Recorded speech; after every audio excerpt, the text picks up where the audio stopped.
My dear students, as we are discussing about the different steps of the interviewing, so let's discuss some of the other points. So it is very important to set specific job objectives. HR manager must establish what information they wish to get and what topics they wish to cover in the interviewing process. So it is important to note that the interview should not be the rehash of the questions on the application form. If you are just rehashing the questions which are already mentioned on the application form, it is not a good idea. So you have to draw up on the different questions which you need to be asked during the interview. The purpose of the employment interview is to give and get information. You have to give information and you have to get information that will help the interviewer to make a decision about the applicant's suitability. So at the end of the interview, you have to make a decision whether the application is suitable for that job or it is not suitable for that job. One need to keep in mind that the interview is being used to predict future job performance. And that performance is a function of both motivation and ability. Some people have a very wrong perception that if person has an ability, he is good at job. But some people have a very good ability, but they are not motivated. If they are not motivated, there is no need to hire such kind of people. So motivation and ability both are required in the interviewing. So time should be taken beforehand to develop a range of questions pertinent to the job and applicant's background to enable the development of sustained themes or questions. So if you are making a question during interview, it is not a good idea. You would not be able to make an appropriate question. So you have to develop a set of questions before interview so you can ask those questions, and those questions must be revolving around the basic themes which you need to be covered during the interview process.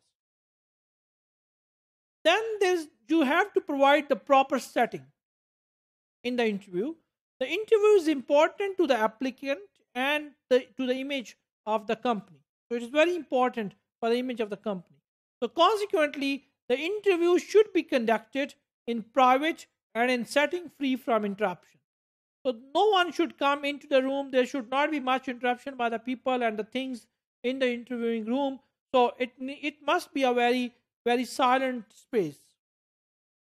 Lighting, temperature, seating arrangement, and accessibility for applicants with a disability must also be considered.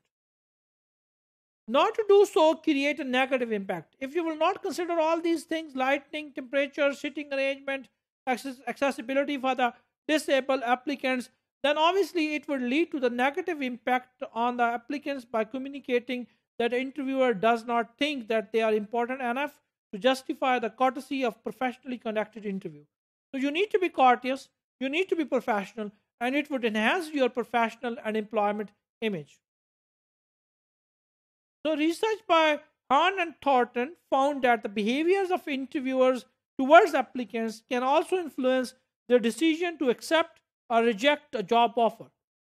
So behavior of the interviewer is very important. Whether you are giving an offer or you are not giving an offer, that is a separate thing. But your behavior need to be very appropriate, need to be very professional, need to be very courteous. So this is particularly so when interviewing job applicants with disability. Similarly, applicants react very negatively to interviewers who are uncertain and hesitant. According to Goldrick, interviewers of having the interviewing skills and confidence to make good impression and facilitate open communication will create a positive experience for the candidate. And if it would be a positive experience, obviously it would enhance organizational image, be perceived as a fair, and increase the number of job offers accepted. Sometimes you are interested to hire someone, but just because of your behavior, just because of your non-professionalism, just because of asking inappropriate questions, just because of your poor organizational image, the people are not accepting job offers. And sometimes people are not interested to come and interview next time in your organization.